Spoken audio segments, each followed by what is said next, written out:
Hi dudes, Paris Olympic 2024 ரெஸ்லிங்கில் வந்து நம்ம India வந்து முதல் முறையாக வந்து இறுதிப் போட்டிக்கு சென்றது நேற்று ஒரு நியூஸ் நீங்கள் கேள்விப்பட்டிருப்பீங்க. அதே நியூஸ் இந்த வீடியோ பார்க்கறதுக்கு முன்னாடி நீங்கள் என்ன திரும்ப கேள்விப்பட்டிருப்பீங்க, விக்னேஷ் போகாத் 2024 ஒலிம்பிக்ல இருந்து தகுதி நீக்கம் செய்யப்பட்டார் அப்படின்னு சொல்லிட்டு நீங்கள் வந்து நியூஸை கேட்டு கூட இந்த வீடியோ நீங்கள் பார்த்துருப்பீங்க. அப்படி அவருக்கு என்ன நடந்தது, ஒரு நாள் ஒரு 12 மணி நேரத்தில் வந்து என்ன நடந்திருக்கு, எதுக்கு தகுதி நீக்கம் செஞ்சாங்கன்னு சொல்லிட்டு உங்களுக்கு குழப்பமா இருக்கும். அந்த நியூஸை கேட்டுட்டு நீங்கள் வந்து ரொம்ப வந்து ஷாக்காக இருந்திருப்பீங்க. நிறைய பேர் வந்து அழுகவும் செஞ்சிருப்பீங்க. பிகாஸ் அவரு வந்து அவங்க வந்து ஃபைனல் போயிருக்காங்க. அவங்க தோத்தாலுமே வந்து ஜெயிச்சாலுமே வந்து அவங்களுக்கு வந்து பதக்கம் உறுதி. இந்தியாவோட பதக்கப்பட்டியல் வந்து நம்ம வந்து மேலே போகிறதுக்கான பிரகாசமான வாய்ப்பு வந்து ஏற்படுத்தி கொடுத்தாரு நேற்று நடந்த wrestling women's free style 50 kg. சரிங்களா, இப்போ இதுவே வந்து அவங்களுக்கு ரொம்ப மன வருத்தமாக இருக்குங்க. ஆக்சுவலாக வந்து இப்போ நான் அந்த வீடியோ எடுக்கிறதுக்கு முன்னாடி வந்து என்ன, இந்தியா வந்து ஒலிம்பிக் கமிட்டி இருக்குல்ல, அதாவது இன்டர்நேஷனல் ஒலிம்பிக் கமிட்டி இல்லாமல் இந்திய ஒலிம்பிக் கவுன்சில் வந்து என்ன வந்து அனௌன்ஸ்மெண்ட் பண்ணியிருக்காங்கன்னா, விக்னேஷ் போகாத் 100 கிராம் எடையை வந்து அதிகரிச்சிருக்காங்க. அதனால வந்து அவரால் வந்து ஃபைனல் விளையாட முடியாது. ஒலிம்பிக் கமிட்டி வந்து இன்டர்நேஷனல் ஒலிம்பிக் கமிட்டி வந்து அவரை வந்து டிஸ்குவாலிஃபைட் பண்ணிட்டாங்கன்னு சொல்லிட்டு தனது எக்ஸ் தளத்தில் வந்து ஒரு அறிக்கை விட்டுருக்காங்க, ஒரு போஸ்ட் போட்டிருக்காங்க.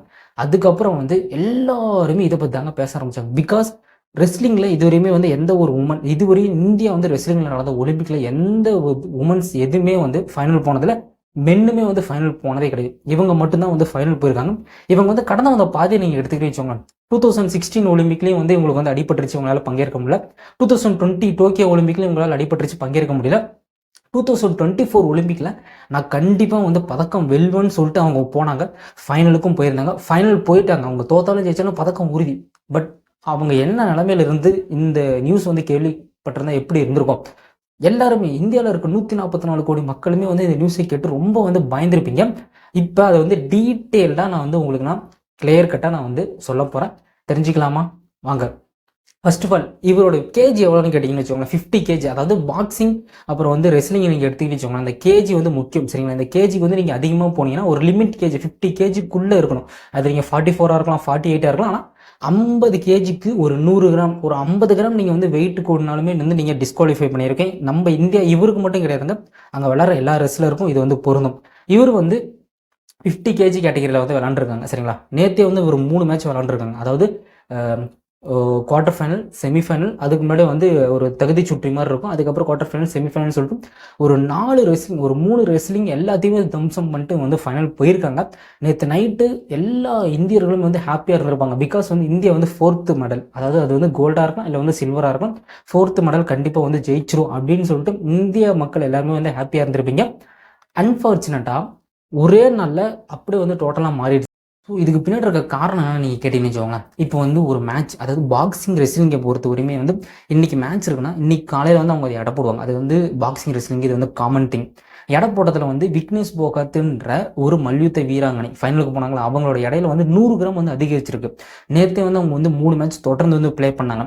தகுதி சுற்று, குவார்டர் ஃபைனல், செமிஃபைனல், இன்றைக்கி வந்து ஃபைனல் இருந்தது. ஸோ இந்தியா வந்து எல்லாருமே வந்து ஹாப்பியாக இருந்தாங்க. இன்னைக்கு காலையில் வந்து நேற்று வந்து எடை போட்டிருக்காங்க. நேற்று நைட் வந்து அவங்க அன்அஃபிஷியலாக வந்து எடை போட்டதில் வந்து 2 kg வந்து அதிகரிச்சிருக்கு. அதாவது 50 கிராம்லேருந்து 52 கிராம் வந்து அதிகரிச்சதுனால வந்து தூங்காமல் விக்னேஷ் போகத் நேற்று நைட்டு முழுக்க, சரிங்களா, இப்போ வந்து இன்னைக்கு ஃபைனல்னா தூங்கினா தான் வந்து ஃப்ரெஷ்ஷாக நம்ம இது பண்ண முடியும். ஆனால் அவங்க என்ன பண்ணியிருக்காங்கன்னா, ஃபைனல் எல்லாத்தையும் அவங்க இது பண்ணிட்டு அந்த 2 கிலோ வந்து குறைக்கிறதுக்காக ஜாகிங், ரன்னிங், எக்ஸசைஸ் பண்ணிட்டு சாப்பிடாம இதெல்லாம் வந்து எக்ஸசைஸ் பண்ணியிருக்காங்க. இப்படின்னு சொல்லிட்டு அவங்களோட ஈவன் கோச் வந்து சொல்லியிருக்காரு. அதாவது அவர் கோச் வந்து இது எல்லாத்தையும் வந்து அஃபிஷியலாக வந்து சொல்லியிருந்திருக்காங்க.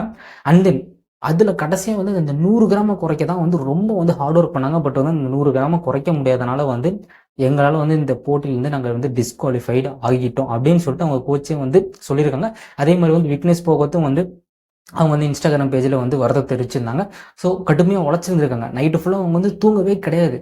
அது எப்படி வந்து நேற்று வந்து 3 மேட்ச் ஆடி முடிச்சுட்டு எப்படி வந்து 2 kg வந்து அவங்களோட வெயிட் வந்து அதிகரிச்சிருக்கும், இது வந்து முத கேள்வி. ஸோ எனக்கு இந்த கேள்வி இருந்தது. ஆக்சுவலாக வந்து உமன்ஸ் பாடியை பொறுத்த வரையுமே வந்து எடை வந்து கூடிருச்சுன்னா அதை வந்து குறைக்கிறதுக்கு கஷ்டமா. இப்போ மென் வேற, உமன் வேற. உடம்பு ரீதியாக நான் வந்து நான் வந்து ஈக்குவல் நான் சொல்லலை. உடம்பு ரீதியாக வந்து ஆண் வேற, பெண் வேற. இப்போ வந்து மென் வந்து உடம்பு ஏறிச்சுன்னு வச்சுக்கோங்களேன், அவங்க வந்து கண்டிப்பாக வந்து ஒரு கடுமையான உழைப்பு எக்ஸசைஸ் போட்டோன்னு வச்சோங்களேன், உடம்பு வந்து குறைச்சிடலாம். பட் வந்து பொண்ணுங்க அப்படி கிடையாது. ஏன்னா அவங்க உடம்பு வலிமை வேறு. சரிங்களா, அவங்களுக்கும் நிறைய ஃபிசிக்கல் அட்ராக்ஷன் நிறைய வந்து சேஞ்ச் ஆகும் கம்பேர் வித் மென். சரிங்களா, இதனால வந்து 2 kg குறைக்கிறதுக்கு கடுமையாக வந்து 10 மணி நேரம் வந்து அவங்க வந்து கடுமையாக எக்ஸசைஸ் பண்ணியிருக்காங்க. அதை குறைக்க முடியலன்னா பார்த்துக்கோங்க, உமனோட பாடி எவ்வளோன்னு சொல்லிட்டு அந்த 100 கிராம்னால இன்னைக்கு இந்தியாவோட 144 கோடி மக்களுடைய கனவு தகர்ந்தது. அவங்க கனவு தகர்ந்ததோ இல்லையோ 144 கோடி மக்கள் கனவு தகர்ந்துச்சு தான் நான் சொல்லுவேன். எல்லாருமே வந்து ஹாப்பியாக இருந்தாங்க. கண்டிப்பாக வந்து ரெஸ்லிங்கில் வந்து இவங்க ஃபர்ஸ்ட் மேட்ச் ஆனாங்க. நேற்று வந்து ரெஸ்லிங்கில் ஃபர்ஸ்ட் மேட்ச் யார் கூட மோதினாங்கன்னா போன வாட்டி அதாவது போன வாட்டி ஒலிம்பிக்ல கோல்டு மெடல் ஜெயிச்ச நம்பர் 1 வீராங்கனை, ஜப்பானோட நம்பர் 1 வீராங்கனையை வந்து தோக்கடிச்சு தான் வந்து இவங்க இவ்வளவு தூரத்துக்கு வந்திருக்காங்கன்னா கண்டிப்பா எப்படி வந்து ஃபைனல் வந்து தங்கம் ஜெயிச்சுட்டு போயிட்டே இருப்பாங்க அப்படின்னு சொல்லிட்டு நிறைய பேர் வந்து நினைச்சிட்டு இருந்தாங்க. மாறிடுச்சு, அதாவது ஒரு நைட்ல மாறிடுச்சு. ஸோ இதுல நமக்கு என்ன தெரியுது, everything happen for A reason. அதாவது நம்ம வந்து எது வேணாலும் நினைக்கலாம். இப்போ வந்து நாளைக்கு வந்து இப்படி நடந்துரும் அப்படின்னு நம்ம நினைக்கலாம், பட் வந்து நடக்காம போகும். ஸோ எப்போ வேணாலும் எது வேணாலும் மாறும். டைம் வந்து மேலேயும் போகலாம், கீழேயும் போகலாம், இல்லை வந்து நடுவுலையும் இருக்கலாம். ஸோ இவங்க இதுல இருந்து நம்ம வந்து இதை கத்துக்க வேண்டியதா இருக்கு. இது ஒரு பக்கம் இருந்தாலுமே வந்து இவங்களுக்கு பின்னாடி பாலிடிக்ஸ் வந்து நிறைய விளாண்டுட்டு இருக்கா அப்படின்னு சொல்லிட்டு நிறைய இடத்துல வந்து இது பண்ணிட்டு இருந்தாங்க. விட்னஸ் போகிறது, அதாவது சதி நடந்திருக்கா, இவங்க வந்து டிஸ்குவாலிஃபை பண்ணதுன்னு சொல்லிட்டு நிறைய இடத்துல வந்து பேச்சு போயிட்டு இருந்திருக்கு. ஆக்சுவலாக அப்பெல்லாம் எதுவுமே கிடையாதுங்க, சரிங்களா? சதி நடந்துருந்தேன்னா அவங்க ஏன் வந்து அஃபீஷியலாக வந்து அனௌன்ஸ்மெண்ட் பண்ணணும், சரிங்களா? நான் வந்து சப்போர்ட் பண்ணுற மாதிரி நான் பேசுகிறேன், ஜஸ்ட் வந்து அவங்க சொன்னதான் நான் சொல்கிறேன். ஆக்சுவலாக விட்னஸ் போகிறது நீங்கள் எடுத்துகிட்டேன்னு வச்சுக்கோங்களேன், ஒரு 1 இயருக்கு முன்னாடி வந்து மல்யுத்த வீரர்கள் எல்லாம் போராட்டம் நடத்தினாங்கல்ல, மல்யுத்த வீரர்கள் எல்லாருமே வந்து போராட்டம் நடத்தினாங்க. சாக்ஷி மாலிகா இருக்கலாம், அப்புறம் வந்து எல்லாருமே வந்து போராட்டம் நடத்தி 2024 ஒலிம்பிக்ல நாங்கள் வந்து பங்கேற்கவே மாட்டோம்னு சொல்லிட்டு அனௌன்ஸ்மெண்ட் பண்ணிட்டாங்க. பட் இவங்க விக்னேஷ் போகாது மற்ற ஒரு 2-3 பேர் தான் வந்து ரெஸ்லிங்கில் போயிருந்துருக்காங்க. அவங்க என்ன சொல்லியிருந்திருக்காங்க, நாங்கள் கண்டிப்பாக வந்து போயிட்டு நாங்கள் வந்து கண்டிப்பாக கோல்டு மெடல் அடிச்சு கொடுப்போம் இந்தியாவுக்காக அப்படின்னு சொல்லிட்டு இந்த இன்சிடென்ட்டுக்கோ இந்த இன்சிடென்ட் இப்போ நடந்த இன்சிடென்ட் வந்து கோ இன்சிடென்ட் பண்ணி நிறைய பேர் வந்து அதாவது இன்டர்நெட்ல வந்து பேசிட்டு இருக்காங்க, சரிங்களா? பட் இதுக்கும் அதுக்கும் எந்த சம்மந்தமும் இல்லை. ஏன்னா அது நடந்து முடிஞ்சு ரொம்ப நாள் ஆச்சு. அப்படி நடந்து முடிஞ்சிச்சுன்னா சாக்ஷி மாலிக் வந்து என்ன சொல்லியிருக்காங்க, நாங்கள் வந்து பங்கேற்கவே மாட்டோம்னு சொன்னாங்க. இவங்க ஏன் போயிருந்துருக்கணும், இவங்களும் போயிருந்திருக்க மாட்டாங்க. ஸோ அதுக்கும் இதுக்கும் கம்பேர் பண்ணிங்கன்னு வச்சோங்களேன், அதுக்கும் இதுக்கும் இதை வந்து பாலிடிக்ஸ் கூட நம்ம வந்து நுழைக்க கூடாது. பிகாஸ் அது வந்து நேச்சுரல் நடந்த விஷயம். அது வந்து அவங்க மேலே தப்பு தான், சரிங்களா? அது வந்து கோச்சு அப்புறம் வந்து விக்னேஷ் போகத் அவங்க வந்து உடம்பு வந்து கண்ட்ரோலாக வச்சிருந்துருக்கணும். ஸோ இது வந்து என்னோட கருத்து. உங்களோட கருத்து நடுற கீழே கமெண்ட்ஸ்களை கமெண்ட் பண்ணுங்க. இவ்வளோ விஷயம் வந்து நடந்திருக்கு, இதுக்கும் பாலிடிக்ஸ்க்கும் எந்த சம்மந்தமும் இல்லை. அப்படி சம்மந்தம் இருந்ததுன்னா உங்களோட ஒப்பீனியன்றதையும் கீழே கமெண்ட்ஸ்களை கமெண்ட் பண்ணுங்க. ஸோ அதுக்கப்புறம் வந்து இவங்க ஜெயிச்சதுக்கப்புறம் வந்து நம்ம சாக்ஷி மாலிகே வந்து ஏன்னா பெருமையாக பேசியிருந்தாங்க. நேற்று அவங்க இன்ஸ்டாகிராம் பதிவில் வந்து சொல்லியிருந்திருக்காங்க, அதாவது விக்னேஷ் போகிறதுக்கு நான் வந்து ஃபுல் சப்போர்ட், கண்டிப்பாக வந்து அவங்க வந்து தங்கம் ஜெயிப்பாங்கன்னு சொல்லிட்டு எல்லாருமே வந்து இன்டர்நெட் ஃபுல்லாகவே வந்து அந்த பற்றி தான் பேசிகிட்டு இருந்தாங்க. அந்த 100 கிராம் அதாவது இந்த நம்ம ரன்னிங்கில் எடுத்துக்கிட்டீங்கன்னு வச்சுக்கோங்களேன், நீங்கள் அத்லெட் பார்த்துருந்தீங்கன்னா அந்த ஃபஸ்ட்டு தங்கத்துக்கும் அந்த சில்வருக்கும் அந்த 0.08 செகண்ட், அதாவது 5 செகண்ட் வந்து யார் கேட்டான்னு சொல்ல தெரியும்னா அந்த அத்லெட் பிளேயர்கிட்ட போய் நீங்கள் கேட்டிங்கன்னா டைம் வந்து எவ்வளோ வேல்யூன்னு கேட்டிங்கன்னா சொல்லுவாங்க. அந்த மாதிரி ரெஸ்லிங்கில் பொறுத்த வரைக்கும் அந்த கேஜியோட வேல்யூ, அதாவது கிராம், கேஜி கூட கிடையாது, அந்த கிராமோட வேல்யூ யார்கிட்ட போய் கேட்டிங்கன்னா ரெஸ்லிங் விளாட்றவங்கள்ட்ட போய் கேளுங்க, இல்லை பாக்ஸிங் விளாட்றவங்க போய் கேளுங்க. இதுலேருந்து என்ன தெரியுதுன்னா ஒரே நாளில் மேலே இருக்கும் கீழே வரலாம், கீழே இருக்கும் மேலே போகலாம். ஸோ இதுதான் வந்து நான் கன்வே பண்ண விரும்பினேன்.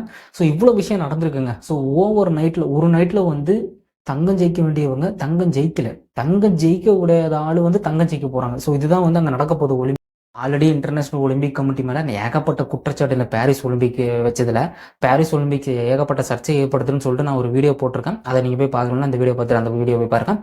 ஆல்ரெடி பிரான்ஸில் நடக்கிற பாரிஸ் ஒலிம்பிக்கில் இவ்வளோ பிரச்சனை போயிட்டு இருக்குது. இப்போ இந்த பிரச்சனையும் வந்துருச்சு. ஏன் வந்து ஒழுங்காக வந்து நீங்கள் வந்து இடம் பார்க்க மாட்டீங்க அப்படின்னு சொல்லிட்டு ஒலிம்பிக் கமிட்டி மேலே வந்து இன்டர்நேஷனல் ஒலிம்பிக் கமிட்டி மேலே வந்து நிறைய பேர் குற்றச்சாட்டு வச்சிருக்காங்க. அதுக்கப்புறம் வந்து ஒரு ஆணை வந்து பெண் உமன்ஸ் இதில் போட்டு அது ஒரு ப்ராப்ளம் போயிட்டு இருந்தது. இந்த ஒலிம்பிக் இதுவரை நடந்த ஒலிம்பிக்ல 32 ஒலிம்பிக் நடந்து முடிச்சிருக்குங்க. நிறைய கண்ட்ரிஸ்ல வந்து நடத்தி முடிச்சிருக்காங்க. ஒர்ஸ்டான ஒலிம்பிக் இந்த பாரிஸ் ஒலிம்பிக் தான் சொல்லிட்டு நான் சொல்லலை, அங்கே விளையாண்டு போன பிளேயர்ஸ், அதாவது விளையாண்டு தோத்துட்டு போயிருப்பாங்களே அவங்க வந்து சொல்லியிருந்திருக்காங்க. பிகாஸ் அங்கே வந்து ஃபுட்டு சரியில்லை, அவங்களுக்கு வந்து ஒழுங்காக ஃபுட்டு போட்டதில்லை. அதுக்கப்புறம் வந்து ரூமில் 2 பாத்ரூம் தான் இருக்குது. அந்த பாத்ரூம் தான் வந்து காமன் பாத்ரூம், சரிங்களா? 10 பேருக்கு 2 பாத்ரூம் தான் இருக்குது. அது வந்து ஆணுக்கு பெண்ணுக்கு தனியாலாம் கிடையாது, 2 பாத்ரூம், நீங்கள் இதை தான் யூஸ் பண்ணணும் இப்படின்னு சொல்லிட்டு ஏகப்பட்ட சர்ச்சைகள்னால தான் அந்த பாரிஸ் ஒலிம்பிக் நடந்துக்கிட்டு இருக்கு. இதில் இந்த ஒரு சர்ச்சை வந்து நடந்துருச்சா? ஸோ இனிமேட்டுக்கு வந்து பாரிஸ் வந்து ஒலிம்பிக் நடத்த முடியாத அளவுக்கு கூட போகிறதுக்கு அதிகபட்ச வாய்ப்பு இருக்குது. இந்த விஷயத்தெல்லாம் பற்றி நான் ஆல்ரெடி ஒரு வீடியோ மேக் பண்ணியிருக்கேன், அதை நீங்கள் போய் பாருங்கள். இந்த வீடியோவில் நான் இப்போ சொன்னல விக்னேஷ் போகத்தை பற்றி உங்களோட கருத்து என்னன்றதை கீழே மறக்காமல் கமெண்ட் செக்ஷனில் கமெண்ட் பண்ணுங்கள். Stay safe, stay happy, Tata.